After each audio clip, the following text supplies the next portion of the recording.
Привет. У микрофона снова The Deep Dive. Сегодня у нас такая ароматная тема. Предлагаю погрузиться в историю масала чая. Да, здравствуйте. Напиток, который вроде бы все знают, особенно кто в Индии бывал. Точно.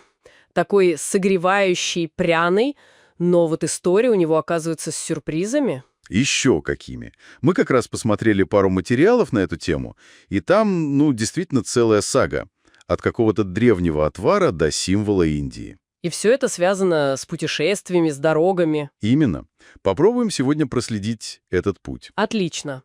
Ну, давай начнем с самого начала. Говорят, какая-то легенда есть про 5000 лет. Якобы царь приказал приготовить. Да, легенды уводят аж на 5000 лет назад, к какому-то индийскому царю. Но тут, понимаете, важный момент. Какой? Вот тот первоначальный рецепт, который упоминается в аюрведических текстах, это же традиционная медицина их. Да-да, знаю. Так вот, он назывался просто масала, то есть смесь специй. И там не было ни чая, ни молока, даже воды, по некоторым версиям. Как так? А что же было? Просто отвар из специй. Такой концентрированный. Для бодрости, для здоровья. Скорее лекарство, чем напиток в нашем понимании. То есть масала, чай? Без чая? Вот это поворот. Ага. А чайный лист, конкретно сорт Ассам, появился гораздо позже, уже в XIX веке. И это уже британцы постарались? Ну да, их влияние. Они же активно чайные плантации развивали в Индии. Но вот что забавно. Что? Британская чайная ассоциация, она продвигала идею пить чай чистым. Черный чай без всего. Как в Англии принято. Ну, логично. А как местные отреагировали? Не пошло? А местные торговцы, особенно такие шустрые ребята, чай-валы, они же вдоль железных дорог начали появляться. Чай-валы, продавцы чая, да. Да-да, они пошли своим путем. Чайный лист-то дорогой был. Понятно. И вот они, чтобы и сэкономить, и вкус сделать поярче, попривычнее для своих, стали добавлять в заварку молоко, сахар, и, конечно, специи, целый букет. Хитро. Вот так, по сути, и родился тот самый масала-чай, который мы знаем. Это был такой культурный и экономический ответ, можно сказать. И железные дороги, значит, стали главным каналом распространения. Абсолютно. Железные дороги и чай-вал — это просто неразрывно связано. Они стали, неотъемлемой частью индийских поездов, вокзалов. Представляю эту картину. Да, вот они ходят с чайниками, разносят горячий, пряный чай, часто в таких маленьких глиняных стаканчиках. Кулхартхи называются. О, да, я читала про них, и что их потом разбивали. Точно. Выпил и об землю. Вот тебе и экологичная одноразовая посуда из прошлого. Такой вот ритуал был. Ух ты. Настоящий символ путешествия по Индии. Наверняка кто был, помнит этот аромат на перронах. Без сомнения.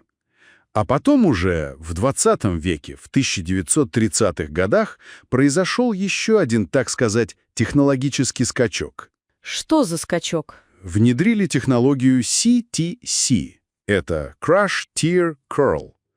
То есть измельчение, разрыв, скручивание чайного листа. И что это дало? Это резко удешевило производство чая. Прям вот радикально.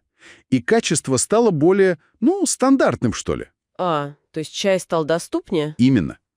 И вот тогда масала-чай окончательно стал народным напитком.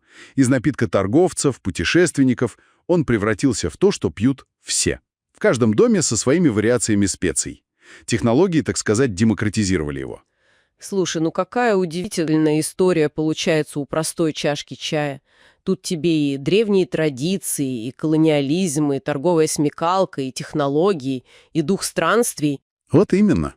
И когда знаешь все это, совершенно по-другому воспринимаешь напиток. Пробуешь его где-нибудь, не знаю, на вокзале в Дели или на пляже в Гоа. Да, в Гоа его тоже пьют повсюду. Конечно.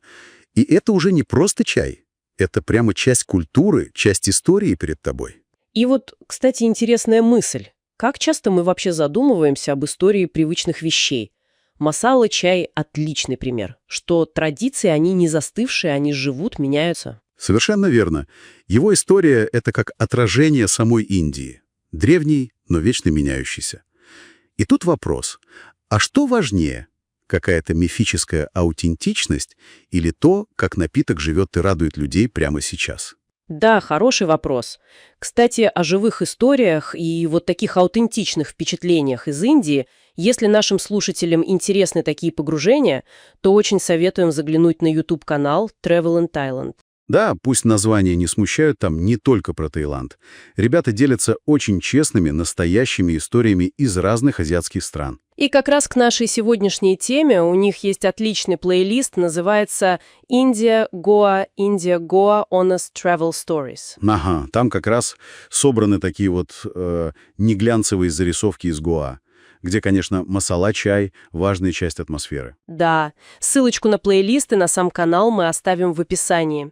Если вам понравилось наше сегодняшнее обсуждение, пожалуйста, поставьте лайк. Да, нам будет приятно. И подпишитесь на канал Travel in Thailand. Там много интересного. Ну и, конечно, будем очень рады, если вы поделитесь этим выпуском с друзьями. Спасибо, что были с нами сегодня. До новых встреч!